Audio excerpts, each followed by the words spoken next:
Oh, glad you could make it. Are you familiar with Roush? They've been tuning things like Ford Mustangs and F-150 trucks for decades, very successful in NASCAR as well. But don't worry if you need a bit of an education, because you can follow me through here into a family business that is NASCAR and muscle car heaven. What a place! This, girls and boys, is what life looks like after you've founded a NASCAR team, applied the family name to a successful tuning car business, and indulged your passion for American street and racing cars, with a few randomers thrown in too. Now, this film would have been about 6 hours long if we went round every single exhibit, but as you can see, there's classic trucks, a replica US Army staff car nicknamed the General, and enough NASCARs to start an entire championship, some of which are still streaked with dirt and wearing Winners Row ticker tape. We're going to meet the family later, but first, here's a look around the hangar with Roush's in-house historian, Tyler Wolfe. So we've got all sorts of beautiful old trucks here, 30s Fords and things, and then the other side, this is more stuff that I recognise, I have to say. These are gorgeous early Mustangs. What are these, like 64, 65 cars? Yeah, 64 and a half, 66. This is a really early car then, 64 and a half. This is really early on. So Jack moved to Michigan after graduating from college. He'd actually already had an order in for a brand new 65 Mustang Coupe. So this is not that car, but it's a car that was kind of spec'd out like the car he had back when he first moved to Michigan. Got it. He had good taste. It's yes. a really smart spec then. He calls this his ice cream car too. This was the car for a long time where he'd go and pick the grandkids up from school and take them out for ice cream. So. Oh, that's a cool grandpa. Yeah. We like that. Now, yeah, and this is beautiful as well, but I'm quite excited to get down to this one. Yeah. Not only just because for me, this is possibly the best looking Mustang. The internet's probably going to hate me because they'll have their own opinions. Maybe the Bullet one's better, I don't know. But a Boss 429 is beautiful. Yeah, however, this is easily one of the most iconic Mustangs of the 1960s. Yeah, and I didn't realise how rare it was. Only 850 cars. Yeah. But this is a special one because it is serial number 429. Serial number 429 of the Boss 429 Mustangs. And and it'll break a lot of people's hearts even further to know that Jack bought this car for $1,300 in 1975. Wow. Oh no. What on earth is this worth now? That's a hard one. It's been restored. So the backstory on it is that when Jack purchased the car, he'd actually seen it for sale in front of a gas station down on Telegraph. The original owner of the car, he had passed away young, unfortunately, from I believe cancer. Passed away in like his late 40s, early 50s, and willed the car to his 18-year-old son, who decided to take it drag racing. And ran out of money or know-how or possibly both and kind of abandoned the project. So when Jack saw it for sale, it was sitting out in front of a gas station with the engine out of the car and sitting next to it and in pretty rough shape. But over the course of a winter, he actually put the car back together. So it's a period restoration, so it's not super numbers matching original. It's not all original, but it's had a great story. It's got a great story, and it's Jack Roush's Boss 429. So that's got to add something to it too, right? Number 429 Mustang. Yeah. It doesn't have a bad angle on it, this car. It's stunning. Now, over there, we've got kind of a random motley collection. There's a DeLorean in the corner. Most of these cars have a kind of family Ford connection. Absolutely, but also this family's just, they're car guys, so they want a DeLorean. Yeah. The entire backstory of that is I think the grandkids talked Grandpa into it. A friend of Jack's owned the car at the time and was over for dinner, and they saw the car in his driveway and said, Grandpa, that's the Back to the Future car. You really need one of those, don't you? And so now him being the softie that he is, of course, I believe he traded a new Roush Mustang for that. New Roush Mustang for a time machine. Yeah. Fair enough. And then that would probably explain why over here there is a replica Batmobile. Yes. So you were saying this is a Chevy, like a modern Chevy underneath, is it? Yes, yeah. Jack's son-in-law actually purchased the car, so it's kind of his pride and joy. But there's a company out of Indiana called Fiberglass Freaks, which builds these highly detailed replicas. There's rockets that shoot out of those exhaust-looking tubes in the back. Wait, is this street legal? As far as I know, yeah. Right, look out for the Cape Crusader on the mean streets of Detroit. Yeah, there's a speaker under the dash that plays the Batman theme too. It's pretty ridiculous. Of course, you'd have to have that. So right, over here it just looks like a toy box full of NASCARs. Yes. So we have approximately 40 NASCAR stock cars in here from throughout Jack's career. Generally speaking, they all have a reason to be here. So oftentimes they're drivers' first win cars get saved. We'll have significant race winners. There's a Daytona 500 winner nestled in the middle over there. Some of the early cars, so the Stroh Light Thunderbird there is a replica of the cars they were running in '88 and '89. Those are the first 2 seasons Jack ran in NASCAR. That's the blue car there. The blue car, yeah. Sorry, forgive my lack of NASCAR knowledge. The blue one. Yeah, the car next to it's 90 and 91. Same year. A great year. One of the winningest records as a NASCAR team owner. I think we're at 328 wins, I believe, currently across the top 3 NASCAR series, 8 national championships, 2 of those in the Cup Series, the top level of NASCAR competition. Oh, there's some plenty of champagne that's been sprayed thanks to these cars over here. Just want to revert back over to Mustang. So this is Jack Jr.'s? This is Jack Jr.'s. Fastback? Yes, it's a 65. This is actually his college graduation gift. So, oh, wow. He must have done really well at college. Well, Jack is big on education, so essentially he told all the kids, go to college, get a degree. I don't care what it's in, and we'll buy you whatever classic car you want, and we'll restore it just like it was new. So. Oh, so this wasn't like a kind of mint car bought auction. This has all been restored as well. They bought it and they restored it together. Yeah. Well, they've done a lovely job, haven't they? And then in front of that, just because why have one fastback when you can have 2? Absolutely. So why have another one? Whose college present was this?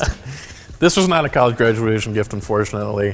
This is another 65 Fastback, but this is a car Jack actually bought to remind himself of a car he raced back in the 1960s. So when Jack was a young engineer at Ford Motor Company, he joined up with a team of other Ford employees. They called themselves the Fastbacks. It was one of a number of employee drag racing clubs where Ford guys would get together and they'd pay dues and they'd buy cars together and work on them at night and take them to the drag strip on weekends and race the cars. So the Fastbacks race a number of cars, but this was one that he kind of had a particular affection for.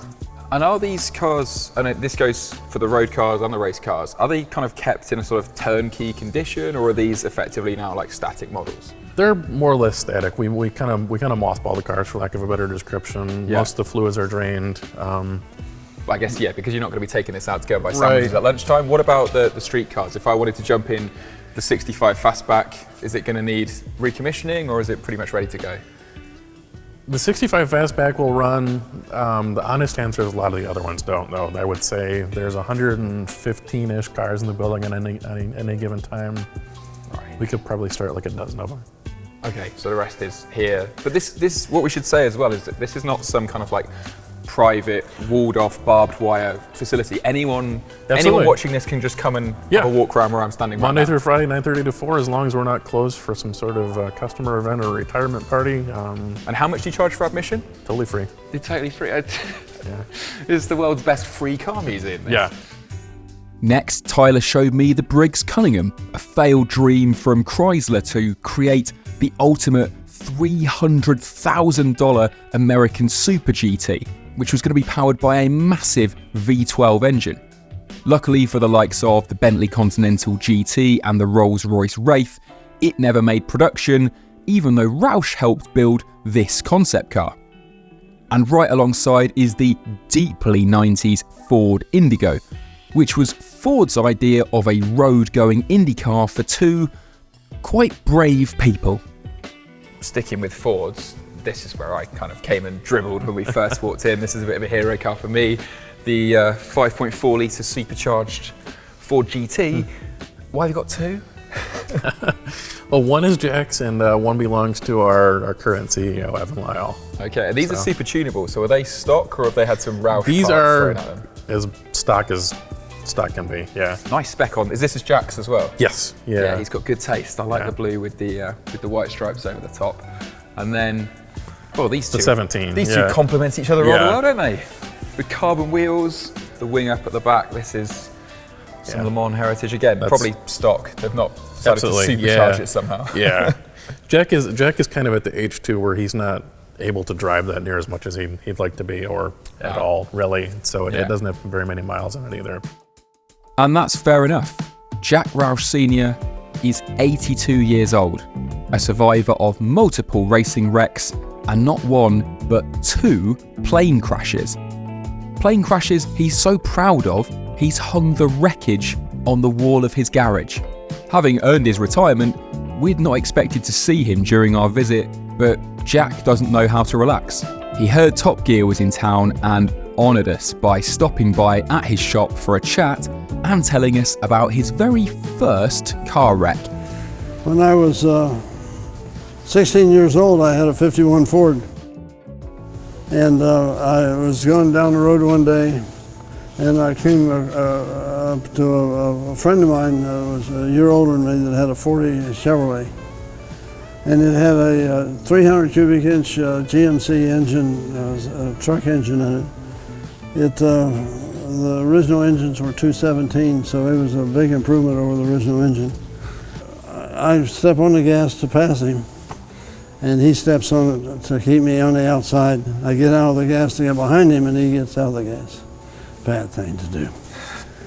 So here we go. I'm trying to pass him, and he's trying to keep me from doing it. I'm faster than him. I'm pulling away from him, and he loses the nose and hits me in the quarter panel. Oh, no. So I unload the wheel a little bit and keep going, and I get on the rocks and the gravel, and you get on the gravel, it defies logic, but the car will go faster. So it felt like the car took off on the gravel, and God's on my shoulder. He says, better brace yourself, it's going to roll.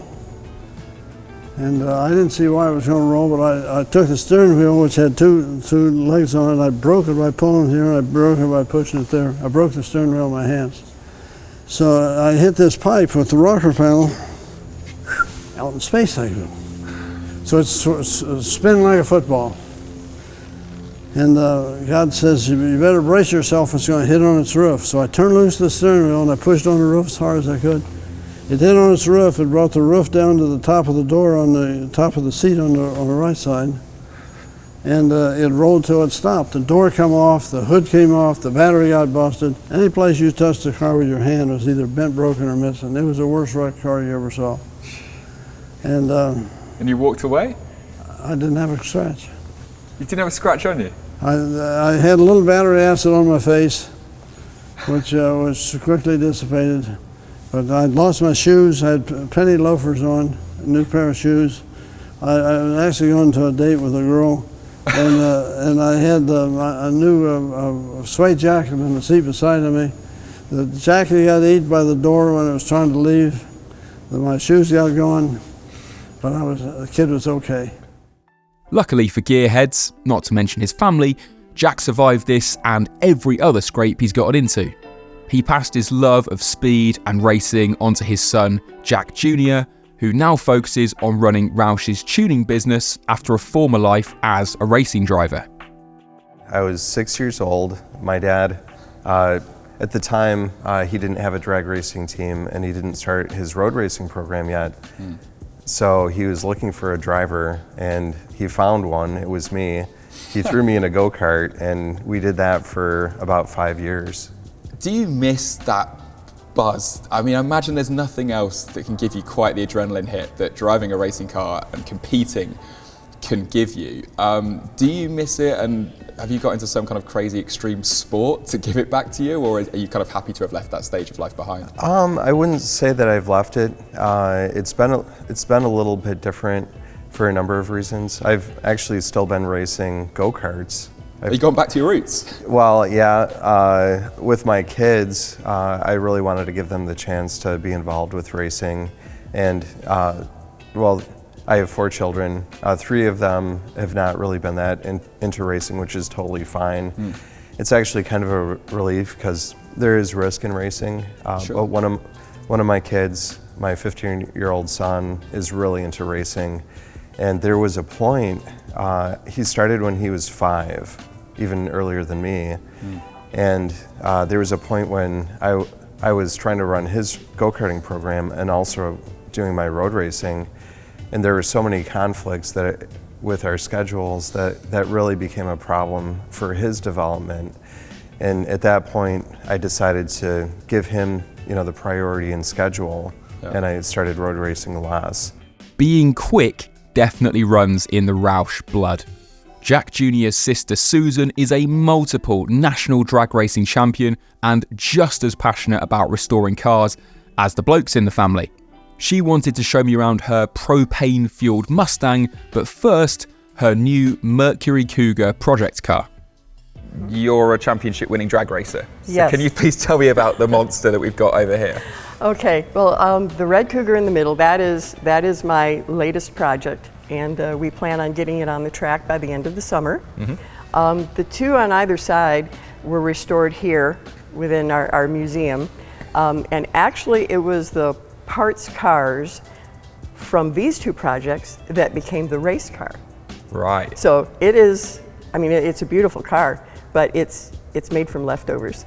Oh, right. Okay. So, well, they've been turned into something pretty monstrous. Now, I Yes. can't help noticing there's something missing here. Yes. Tell me about what's going in this gap. Well, that's going to be a Ford 427 Camry, and a very good friend of mine out of Ohio. He's one of the leading authorities on racing this type of engine, and he's pointing, I'm wrenching. So I'll actually be driving, racing, competing with the engine I built. Right. That's an incentive to do up all the bolts. What sort of power would you be aiming to get from whatever goes under this bonnet? Well, Or through the bonnet, I should say. yeah, of course, right now, until we get it on the track, we really don't know. We did have the engine on dyno, and we found some issues, so we took it off, and it's apart, and we're putting it back together. The initial, with just a single plain intake manifold, dual carb, 750 quick fuel carburetors, it made 850 horsepower. And we figure the car is going to weigh about 2,800 pounds. So that's going to be, certainly low nines, maybe somewhere in the mid to high eights. Yeah, well below a 10-second car. If you can see close up here, what you really need to understand about this is not one of those racing cars which up close is kind of held together with tape and the panel gaps are all over the place. The finish on this is beautiful. The carbon fibre work inside is stunning. It looks museum quality, and yet it's going to run an 8-point-something second quarter mile. I love the classics, but you've also got your current race car over here? Yes, Let's go and have a look at this. Is this car called Josie Rose? Is this That's the name? my daughter. Oh, I see. Oh, it's a tribute to also. That's lovely. The livery is beautiful. Sorry, should I be saying it or she about this car? Oh, it's a she, definitely. She's a she. Yes. Right. And tell me about your competition history with it. Well, we started in 2010. I started racing in 2006, drag racing. Before that, we did the great race, the old car cross-country vintage rally. We did that for 10 years, and then in 2006, the fall of 2005, I took my first pass down a drag strip. Now, we've actually, my husband and I have known each other since we were in high school. And, there's a lot of street racing that takes place here in the Detroit area. So, we've done some of that. Where you cut your teeth. But it became formal, official, first pass 2005, and I thought, I can do this. I imagine, and I might be wrong here, but I imagine drag racing is a fairly male-dominated scene. How did people take to it when a lady wanted to get involved? Interestingly enough, not so much. There are a lot of ladies in drag racing. As a matter of fact, my daughter started in junior dragsters, which is the little car over towards the front of the building. Yeah. That was one of her race cars. She started when she was 8, and believe it or not, in the juniors, it's about a 50-50 split. Susan then introduced me to her propane-fueled V8 Mustang, which generates in excess of 880 brake horsepower. And that would give you what sort of time down the quarter mile? Best time, 9:07 at 154 miles an hour. It's really like taking off in an airplane, but you never leave the ground. I've never met a family like the Roushes. united by a love of speed and power, but uniquely talented, whether it's in circuit racing, drag cars, tuning, restorations. If you're ever walking past their workshop in Livonia, Michigan, I highly recommend knocking on the front door and asking for a look around, just like we did. I mean, Jack, we'll have to probably leave it there because we've got to shoot the rest of the collection. But can I just say thank you so much for coming down, for showing us around, for giving us your humour, your knowledge. It's been a true honour. Thank you very much. I appreciate your interest. And if you put in a word with me with my daughter, I'd like to have the keys to some of these cars. I swear I'll bring them back.